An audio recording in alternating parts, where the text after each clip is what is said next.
Our guest speaker today is Command Sergeant Major Russell Prince, the Senior Enlisted Advisor of the North Carolina National Guard. Command Sergeant Major Prince enlisted in the North Carolina Army National Guard in February of 1988 as a private first class. He graduated from basic training in infantry, advanced individual training at Fort Benning in June of that same year. He served in the Alpha Company, 1st and 120th Infantry in Jacksonville, North Carolina until 2003. During that period, he held the positions of rifleman, anti-tank specialist, team leader, squad leader, and platoon sergeant. As a squad leader, he was named the Outstanding Guardsman of the Year for the 1st and 120th Infantry Battalion. While serving as platoon sergeant, his platoon was awarded the Best Maneuver Platoon and Best Gunnery Platoon in the Tusk Hog Battalion. Ladies and gentlemen, it is my great pleasure to introduce to you Command Sergeant Major Russell Prince.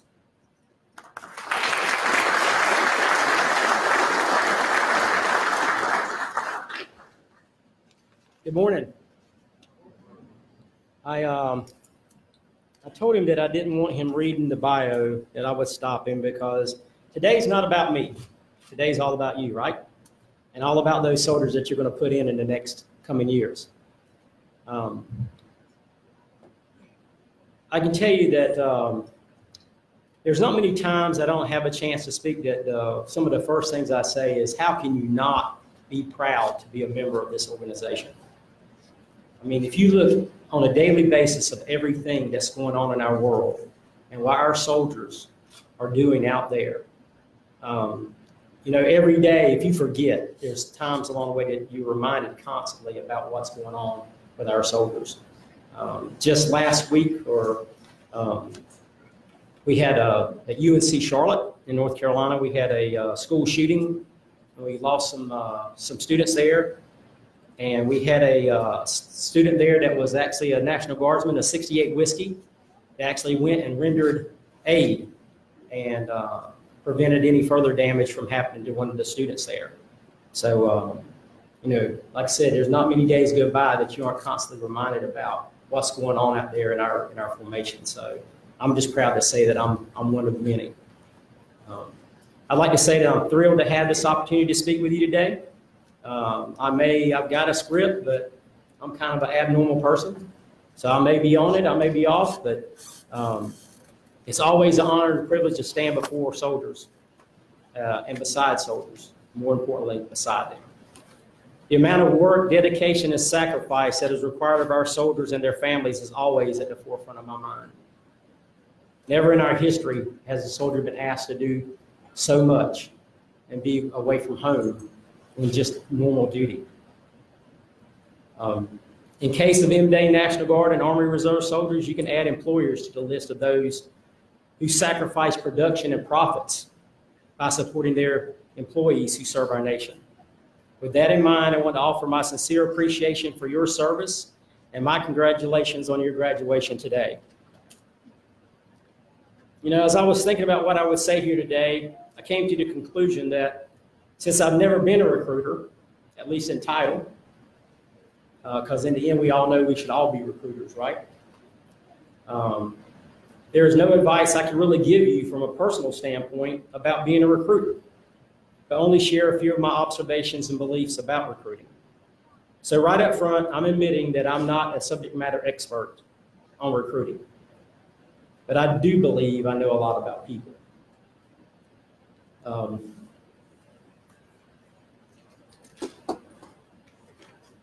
Everyone has a story to tell about their recruiter, right? I find that most of these stories are exaggerated a lot like basic training stories. I'm gonna give you a short version of my story of being recruited.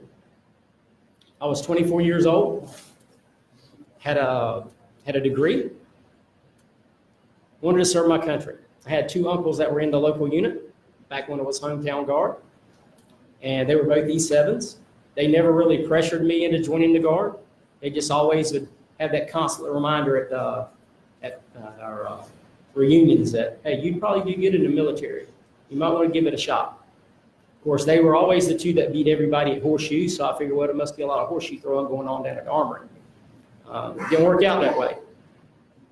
So one day I just made up my mind. I was working for a construction company and a project manager, and we were a good distance apart from between projects. And I talked to my employer, and he said, well, if you're going to do it, now's the time. So I asked my uncle to set up a meeting with the recruiter. I went in on a Tuesday night, spoke to the recruiter. Yes, nights. Recruiters do work nights, right? Yeah.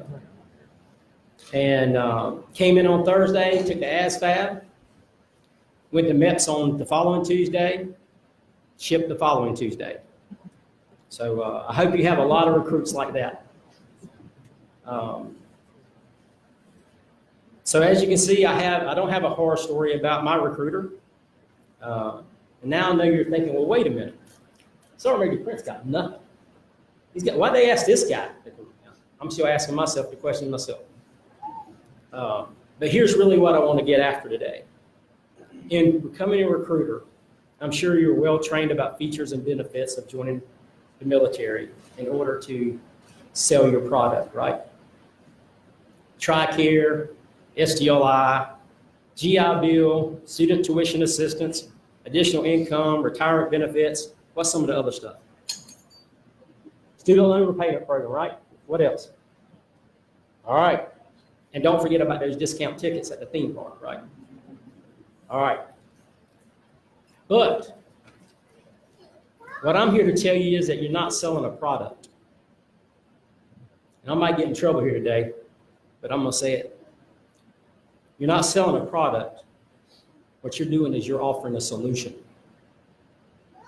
Now, the solution may be made up of services and benefits, but you are truly offering a prospective recruit a solution to the needs in their current life or future goals.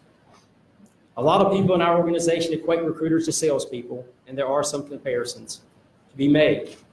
But to me, there's a huge difference. Recruiters are held to a higher standard and have an opportunity to change people's lives in a much more impactful way. So for each of you out there, don't ever think any less of yourself by calling yourself a salesperson, because you're not. Getting back to offering solutions, over the past month, I've made it a priority to go out and visit recruiters, especially some of our newest recruiters. Last month, I got a chance to visit a high school where one of our newer recruiters was given a presentation to a single class. And this might be something they teach you here, I don't know, but I found it very amazing for what she did. She passed after she introduced herself, didn't say a whole lot, just her name, rank, and what she did as a recruiter.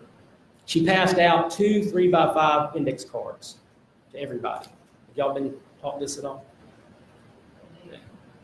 And she asked every student to write down a few things characteristics that they would attribute to her. And after a few minutes, she called on the students to offer what they had written down. And adjectives like professional, organized, dedicated, well-spoken, and educated were mentioned among many other desirable traits. The recruiter then spoke to the students about herself, and she noted that she was a first semester college dropout, and she had been a single mother and relied totally on her family for support for a while. Not really what the students were expecting to hear from her. She then asked the students to use the other 3x5 card to write down 5 of their goals that they wanted to accomplish in the next 10 years. Students wrote things such as get a college degree, get a good job, have a family, and the ability to support that family. The recruiter then stated, in most cases, the National Guard can provide a solution to most, if not all, of these goals and can make them come true, just like the Guard did for her. She then gave them the details of her dropping out of college, but now she had a bachelor's degree and was now working on her master's. She spoke about having a job with the Guard and be able to support her family to include medical coverage. Through her approach, she was able to offer solutions, not just sell a product. These solutions can and will make a difference in people's lives, and those solutions are what prospects and parents need to be told about. In closing, I want to talk briefly about the tools in your toolbox. No doubt you've been provided with some tried and true methods of recruiting, and there will be times you will have to use every possible combination of those tools. I realize that you work as hard on people or harder, people that do not join, than you do the people that do sign up. I'm asking that you don't discount what you have been taught. Stay open-minded about receiving guidance because your learning has just begun. And stay flexible to changes as they are sure to come. Most of all, I want you to realize that the most important tool in your toolbox is yourself. You are the face of the organization for your recruits and their families. Your professionalism and the passion will be the common denominator in most of your sessions. Stay true to the Army ethics and values. Be the soldier that your recruits want to be. Take care of yourself, mentally and physically. Ask for advice, and don't catch yourself feeling like you're out there alone on an island. One of the best experiences I get to enjoy from time to time is seeing a young recruit at MEPS raise their right hand and completing their oath of enlistment. I can't see how anyone would think that this isn't such a special moment. It is through your hard work and dedication that this event occurs.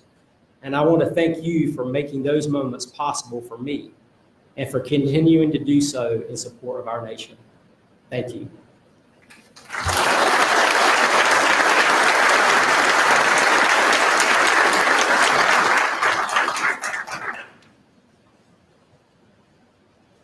Thank you for those words of encouragement, Command Sergeant Major Prince.